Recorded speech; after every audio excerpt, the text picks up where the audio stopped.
అందరికీ వినాయక చవితి శుభాకాంక్షలు అండి. మన బొజ్జగన్నపయ్యకి ఎంతో ఇష్టమైన ఉండ్రాల పాయసం.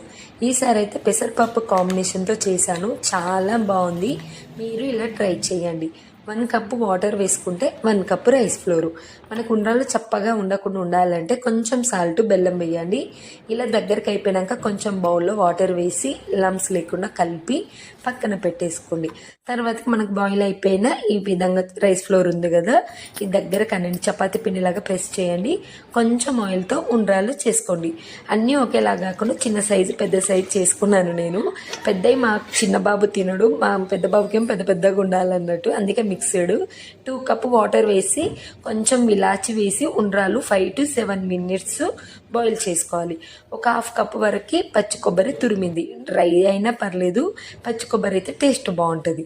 నెక్స్ట్ నేను 1/2 కప్ అయితే పెసరపప్పు కుక్కర్లో వేసుకున్నాను. 3 విజిల్స్ వస్తే సరిపోతుందండి. అది కూడా వేసుకొని 1/2 కప్ వరకు అయితే బెల్లం వేయగానే స్టవ్ ఆఫ్ చేసుకోండి. తర్వాతకి నేను కొంచెం వాటర్ వేసి స్టవ్ ఆఫ్ చేసుకున్నాను.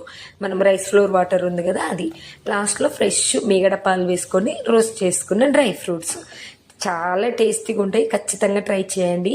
ఇలా చేస్తే చాలాసేపు వరకు కూడా మనకి ఎక్కువ థిక్గా అవ్వదు. వాటర్ కూడా సేమ్ క్వాంటిటీతో వేసుకోండి. ఇంకా దేవునికైతే నైవేద్యంగా పెట్టేసి పూజ